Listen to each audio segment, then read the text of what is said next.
আচমকা জঙ্গি হামলায় ভূস্বর্গ থেকে মৃত্যুপুরীতে পরিণত হয়েছে কাশ্মীর। জঙ্গি হামলায় নিহতদের মধ্যে রয়েছেন বাঙালিরাও। সেই মর্মান্তিক দুর্ভাবনা দক্ষিণ দিনাজপুর জেলার বালুরঘাটেও। এই সময় বেড়াতে গিয়ে কাশ্মীরে রয়েছেন এখানকার রবীন্দ্রনগরের সদ্য বিবাহিত এক দম্পতি অনুরাগ মণ্ডল ও তার স্ত্রী দীপান্বিতা দে। গত 16 এপ্রিল বিয়ের পর তারা কাশ্মীরে গিয়েছিলেন হানিমুনে।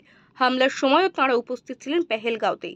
ফলে স্বাভাবিকভাবে আতঙ্কিত ও উদ্বিগ্ন হয়ে পড়েন তাদের পরিবার ও আত্মীয় স্বজনরা। তবে বুধবার সকালে অনুরাগ ফোনে জানান, হামলার সময় তারা চরম আতঙ্কের মধ্যে পড়লেও পরে নিরাপদে হোটেলে ফিরে আসতে পেরেছেন। সিচুয়েশন বলতে কালকে আমরা শ্রীনগর থেকে এসেছিলাম পেহেলগাঁওয়ে। তো কেবল আমরা যে ঘোরা যাই বৈষ্ণবী পরিস্থানে ছিলাম, জাস্ট ঘোরা করবো সেই সময় সব দেখি উপর থেকে বলছে বাপস চলো কি হলো সেই ঘোড়াগুলো সব এসছে আমার উপর থেকে, সব দৌড়ে নামছে। তো বলতে কেউ তো বললো যে পুরো গানশট সাউন্ড শুনতে পেয়েছে। সাউথ থেকে ওখান থেকে গাড়ি করে সেই সব যে যার মতো হোটেলে চলে আসলো। আমরা চলে এসেছি তখনই সঙ্গে সারা রাত তারপরে হোটেলে ঠিক ছিলাম, হোটেল থেকে বেরোয়নি। তো সেই রকম অবস্থা। তো সকালবেলা এখন সব বন্ধ, এখন এখান থেকে শ্রীনগর যাওয়ার ব্যবস্থা হচ্ছে। তো এখন রাস্তাঘাট সব ফাঁকা, এখন ওই যাচ্ছি, সবদিকে পুলিশ, এইরকম একটা অবস্থা। সরকার থেকে কতটা তোদেরকে সাহায্য করছে ভাই? সরকার থেকে সাহায্য বলতে আমাদের ফ্লাইট যে এয়ারলাইন্স ছিল, এয়ারলাইন্স রিশিডিং ব্যবস্থা করেছে। মানে আমার কালকে ফ্লাইট ছিল, সেটা রিশিডিং করে দিয়েছে ফ্রিতে। তারপরে তো এইদিকে সরকার মিটিং করছে, দেখা যাক কি হয়।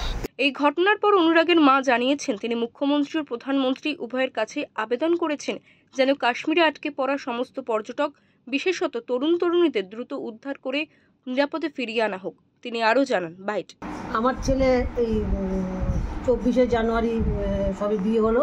বিয়ে হয়ে ওরা 16 এপ্রিলে কাশ্মীরে একটা ট্যুরে প্রোগ্রাম করলো এবং কলকাতা থেকে কাশ্মীরে পৌঁছেও গিয়েছিল।